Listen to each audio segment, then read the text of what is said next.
the beginning of season 8, you're gonna figure out that Matt kind of stuck to his word. He's not back in Mystic Falls just yet. He's out figuring out his life, figuring out what means the most to him, and hunting down a long lost family member. But he's still alive. Matt's still alive, but the fans can expect to be blown away for the beginning of season 8 like they have been the last 8 years. But it's pretty intense. Damon, of course, and Enzo are on the rampage. They've got a couple really beautiful and talented new guest stars. It's exciting. There was a point in time where I was like, this is going to have to, there's no way I can survive this. You know, I'm running blind across the minefield, essentially. But then there was a turning point where I realized how integral Matt was to Mystic Falls and to the show, you know.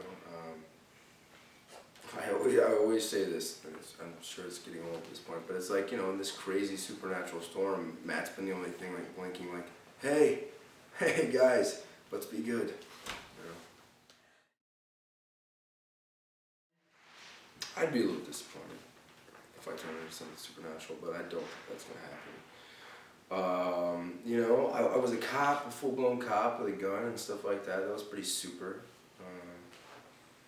But yeah, I like being human. It makes Matt probably the strongest guy in the show, you know. There are a lot of similarities. I was from the Midwest, you know, I was an athlete, you know, all those kind of things. And I had a sister, like, you know, had a good moral compass, I'd like to think. And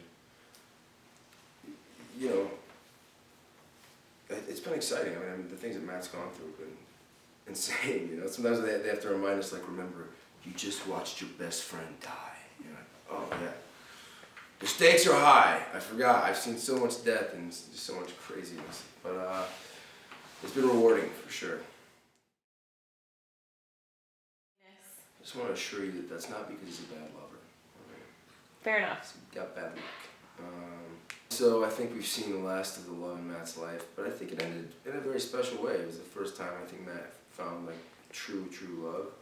I think there was a whole different type of grief for him, especially when he realized that he'd done it. And I think it's a good like closure on Matt's love circle on the show. You know, this season we're going to see a whole different kind of love.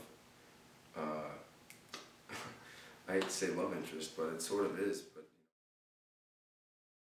Friendship. well, you know, I think there's been a lot of off-camera stuff with them over the years. I mean, he was a teacher. He was always kind of the role model for these kids. And I think there's always been a certain admiration that Roerig had for Matt, because essentially, you know, Roerig started out just a regular, like a human teacher. You know, he wanted to do the right thing, avenge the death of his wife. He's always, you know, Matt's always kind of wanted to do the same thing. So I think they've always been one and the same.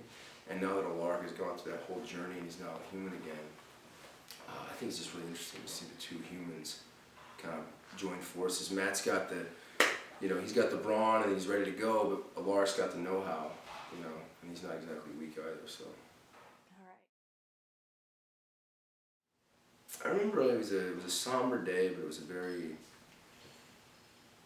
was like a team building day too. It kind of made us all realize how special the show was to us, how special each one of us was to each other. It was the day that, even though he came back, that Roerig, quote unquote, died, and we were all in the woods around the tomb, you know, because at that point we'd kind of gotten into the groove of the show, and it's like a lot of the newness is kind of worn off, but that right there, that moment kind of like revitalized, I guess, how we felt as a cast together about each other.